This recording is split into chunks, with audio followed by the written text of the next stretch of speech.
Well, as you can see, from my left and my right now, I have the legend, Papa San, to discuss some things about the music and the musical journey, back from when him start to where him there right now. Alright, so without any further long talking, let's get the general on the screen. Papa San, my boss, what go on? Blessing and honor, my brother. You don't know the thing, go? Yeah, God is good all the time. All the time. Exactly. Yes, my general, first of all, as I said earlier, thanks a lot for joining me on this platform today and having this conversation with me, because it's totally an honor, and I feel great for know some can have a reasoning with a man like you on the Unstoppable, a chat with Unstoppable. All right. Now, what we are gonna do? We are gonna start first and foremost, with way back when, from in the 90s, because you're an artist from the 90s, right, my boss? 80s. from in the 80s. All right, see there. Now we are gonna start back with what bring you into the music, like what led you on that mission for say, say I want to do music. I feel like that is my calling. What brought you to that? Well, I grew up in a family that is musical. My father used to have a little song called Black Universe. So our yard was a yard in a Thompson Pen where music play and everybody come dance. And so on a Sunday and weekends, musical run. So I grew up, scratching off the needle and put on the 45 and turn it on 45 or 38 and put on the big record.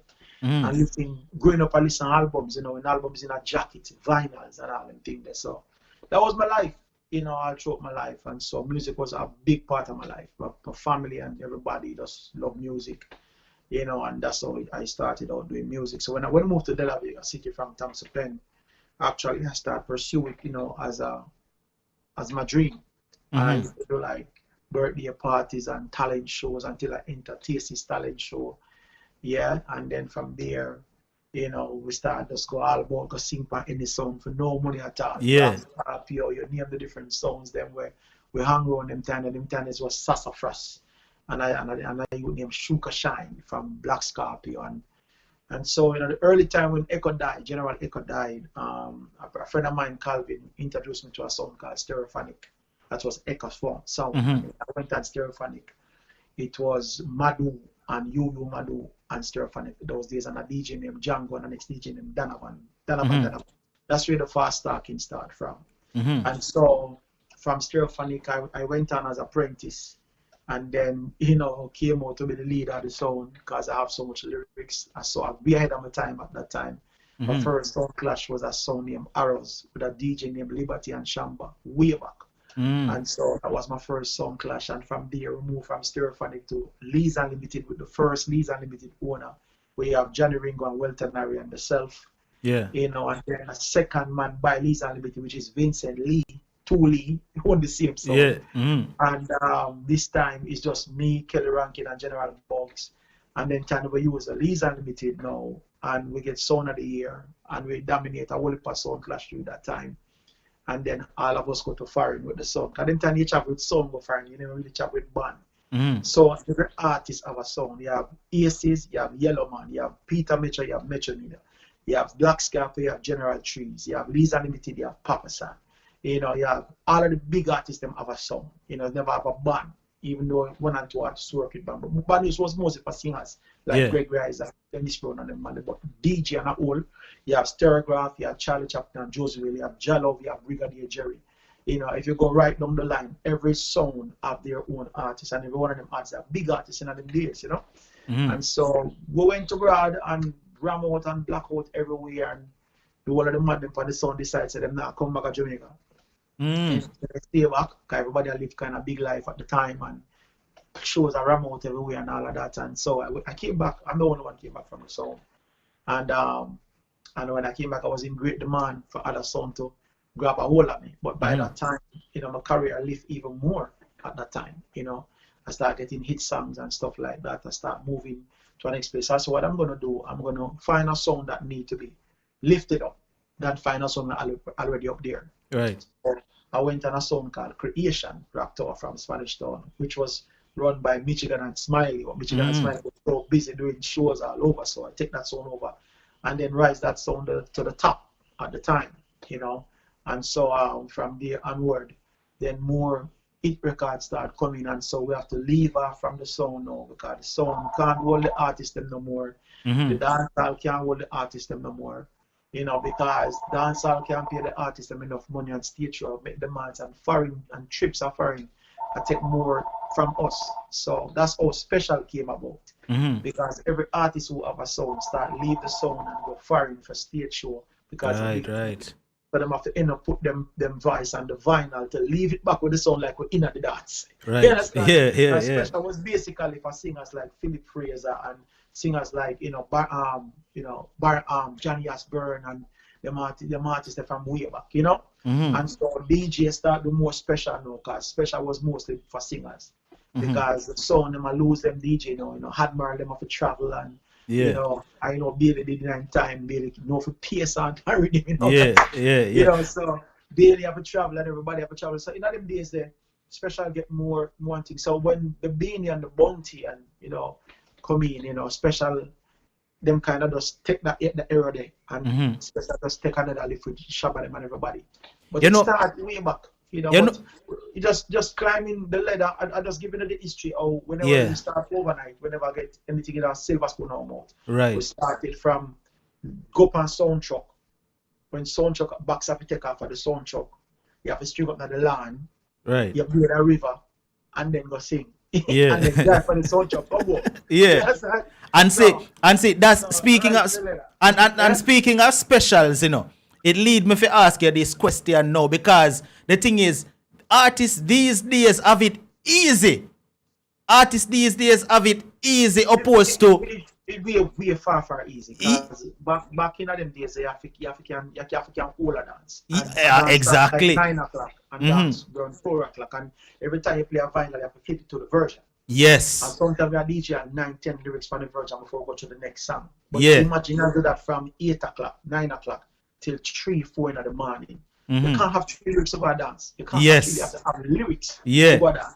You have to go grab the mic at the sound. You have to go out the sound and hold the mic and actually perform for the crowd in the dance. About that, every sound that's how it go and man you DJ a dance and when you can do you can walk through the whole land and flatten every fence, every zinc fence they have grown. Your man beat on the whole fence and so dance you say that in them days, but them days there was a training going at the early time. We not justify every actions, but what we simply say is that you learn it, when we start get stage shows and start get hits in the early 80s, like when we started the first Sting and STEM show, they come in the 85, 86 and so forth, 84, 85 up there. So them time they a 40 minutes concert is joke. I mean you dance from 9 till 4. 40 minutes concert come like nobody. You know what I mean? And so it started out like that until musically, we start it internationally, get DJ of the year, having a whole number one international and local songs as well, and get a lot of number one hits. Whole albums start come out, big tour start, Japan, all over Europe, you name it, and stuff like that. Africa coming to play, Caribbean, name it, South America, Canada. So we start move all over. And in the international thing and when the music start to get more established and we start get MTV run and all those things start happen, Sound by that time just don't really have DJ by that time. Then just become like, Stone Up, what are the foundation sound come off in them era where still just run sound and DJ and sound no more because so much artists that travel at the time and so much artists were hitting at the time. The sound we never really have the finance to pay artists no more. Stage show take them over and traveling take them over. And so special is what was keeping the sound, and this is where it end up now. Where most people are just disc jockeys and then just play tune. But it never started out that way. It started out because artists was too busy, to read and the income was way better, traveling and doing stage shows. Now, being a youth from De La Vega City, that is one of the ghettos of Jamaica, right? It is not no upscale community, right? De La, the original place, man. De La, where I come from. De La moved, what are them things, and Chronicles, myself, the whole of the, Dirtsman, Quickerman, Lady G, the whole of De La. Lady G and myself and Major Worries and Dirtsman and Wolfman. I don't believe in the same neighborhood in Thompson. We grew up together. Wolfman was my neighbor. So we're very close. Right. Stuff like that. And then when I moved to De La Vega, it was me, Lady G, and Monksman, Dirtsman, and we become an Indela as well. And he have William Chronicles, which is Chronic's father. Chronic's father, yes. Exactly. So the whole thing is Della, right? So and so coming up in the 80s, now all of our artists, we grew from creation and from time. Yeah, but see, what I want to ask you is, being an artist from De La Vega and a poor ghetto youth, I'm assuming, right? Because as you say, you never born with no gold spoon in your mouth and them thing there. So as a poor ghetto youth, being from the poor community of De La Vega and thing, how it felt as an artist, right? When you start to tour the world and thing, and you start to get a hit song, you get your hit song and you start to tour, and you realize you have fans across the world now. What was that experience like? It was something else, because you never really grow with certain things. I know you have people that faint, you have people that scream, you have fan club, you have fan club shows, and thousands of people are coming to fan club show. We have fan club badges and clothes. We have go to England, go all over and people pack the place. We go to Japan and the place jam pack, every show pack. I mean, it's something that just blow your mind at the time. And so when I came back home after a trip, sometimes, you have friends when I have it. So you become a breadwinner in the community as well. So you have money. Wait for you in your house asleep and out the door. Full of man wait for you for wake up, because you just come in last night. And all of them you're afraid that something you drive and the car full of people, because everybody want to travel with you. And you know what, disappoint nobody, because you friend them, because you grow with them, you swim a river with them, you play it out with them, you gamble, everything with them, And so it was like that, you couldn't please everybody, and you try to please as much as you can. But there come a time where you have to elevate out of that. When I start, my kids and certain responsibilities start, popping and things like that. Right. Then I think different, I start elevate myself out some more and more. So boy, I just can't do it like that no more. So as you live, you learn, as you go through life, Right. All right. So the next thing I want to ask, because this is my thing now. I know I say a whole lot of artists, right? Them say, them look up to entertainers, them look up to artists who was before them, right? Now, my question to you is, I'm not going to ask you who was the artist who you look up to, but enough artists get them name from an artist where them look up to. You understand? So, the name Papa San come about? Because that name is different, That name is a different, it's not a regular type name, Papa San. Where that come from? Honestly, from Thompson, I think Wolfman them can tell you more about it too. Because Wolfman them really close, and Robbie and them call Wolfman Biggie them days. And my brother Dirtsman, really, what happened is that we want to watch movie one night, and sometimes you sell buckle to get money for go movie. I think I was 50 cents for go movie them days then. Him going to my cousin yard to thief out some buckle one night, and my cousin was coming out of the house and never see him, and the place was dark, and him lie down, cross the step, like a step, and him actually step on him and come down. And him ask him, say, brother, you make the man step on you, they say you.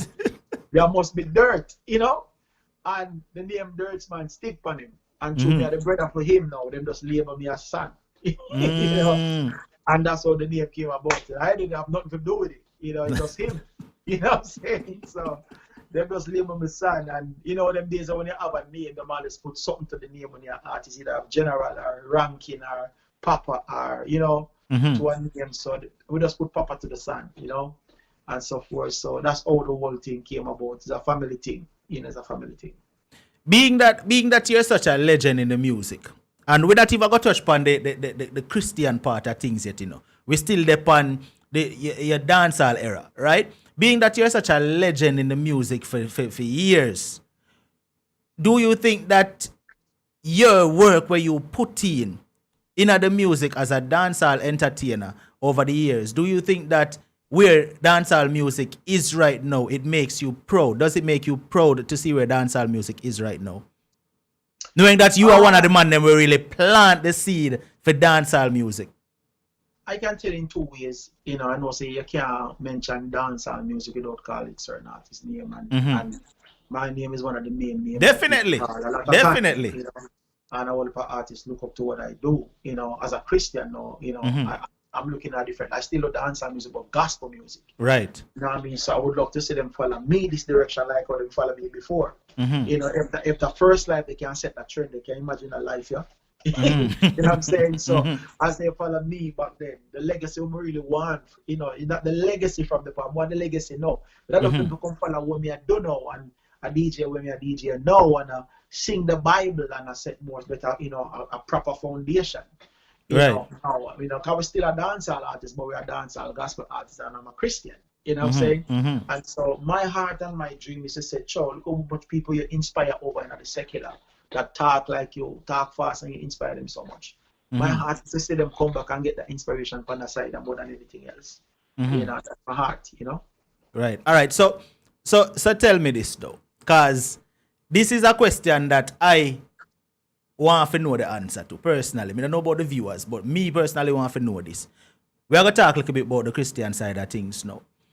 When it came to you that, listen, maybe not even say when it came to you, when God speak to you, because I'm quite sure it had to be God who spoke to you for you to make a decision that, hey, you know what, I'm going to step away from secular music and start to work for God, right? So when you made that decision, was there any hesitation to say, well, listen, should I leave the secular world and go over to Christianity, or was there any if and buts about that decision? No. You see, people have to understand something. When you come from the ghetto, you never born with a silver spoon in your mouth. And you stand up a dance and hope so them give you a mic and give you a little run, and you go to 2 birthday spots and then give you a run, and the community love you, and you go on stage show and talent show. Your dream is to live on TV, and the first time you see yourself in a star, you were so excited, and then you get the first number one, and you feel like you're big now, and all of these things are happening. And now you get so much number one song, and you bust big wide, and you get Billboard number one, and all of these things, and you start on MTV, and all of these success come, and you make millions of dollars. Okay, and in my mind at that time, I used to think that would satisfy everything that I have in my heart and I desire. That's what I thought. Right. But I realized when I get all of those things as an artist, I was still empty. I was still sad. I could be in a crowded room and everybody come to see Papa San, and I feel like a lonely man. I live on that floor with 50,000, 25,000 people. Right. And going home feeling like I'm still lonely because something is missing. Something you had that feeling that something was missing, yeah. Exactly. The money can't do it, the girls here can't do it, the fame couldn't do it, the traveling and people saying, hey, I love your music, couldn't do it. You see yourself on MTV and you feel proud of yourself, but you don't just still feel sad. You know, so something is missing. And this is what happened to me. So when I do my tour, I do a tour in 97 with Third World, we're in Uganda doing a tour.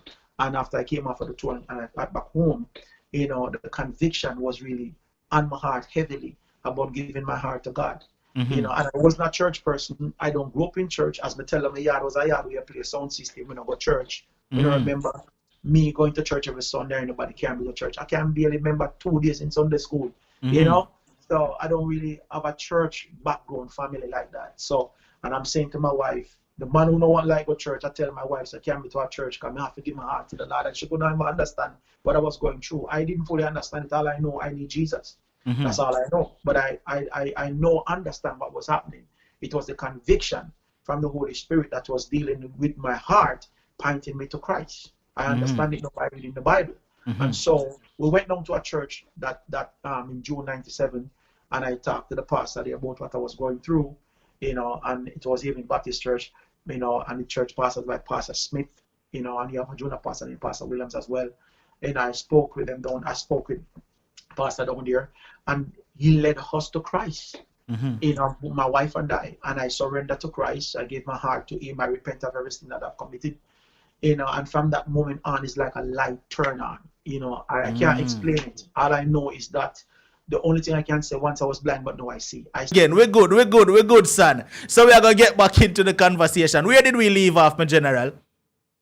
Well, I was telling you the conversion, you know, life, what life promised you when you was a child, you know, suddenly, and you look back on yourself and realize how much money you make and the fame that you have still empty. You're still lost, you know, you're still unsatisfied.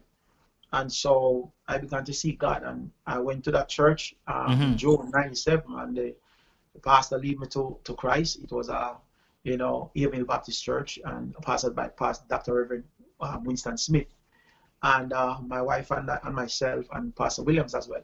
We received Jesus Christ there, and my life changed. My appetite for certain things erased. And things I used to do, I just couldn't do them no more. I never have a appetite for it no more. And so one asked me, how do you just become a Christian and you're not doing the stuff that I just don't want to do that. I'm not fighting not to live, a certain life. I just can't live a certain life.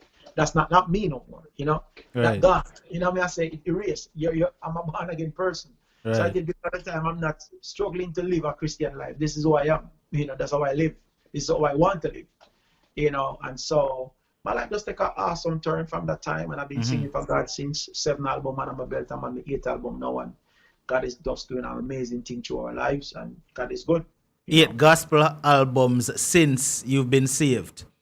8 gospel albums. All right. Now the thing about it, I can remember when I heard that Papa San, the legendary Papa San, is now a Christian. I can remember when I heard that, right? And I was like, yo, Papa San nah go sing dancehall music again. And then I can also remember when me hear say you still a sing music, and it is gospel, it's dancehall gospel, right? Yeah. And I was like, all right, reggae gospel. And I was like, all right, because at that same time, me start to listen to more reggae gospel. Me start to listen to you. Me start to listen to Stitching. Me start to listen to Gaddy and Prodigal Son and all of these youths now. Me a listen and me a say, all right then, reggae gospel, it's not a bad thing for listen to, right? But the question we more have to ask you now, the question we more have to ask you now is, probably it's not as bad now, but when reggae gospel became the thing, there were some people who were against it, and I said, no, that kind of music is of the devil and stuff like that. What is your take on that?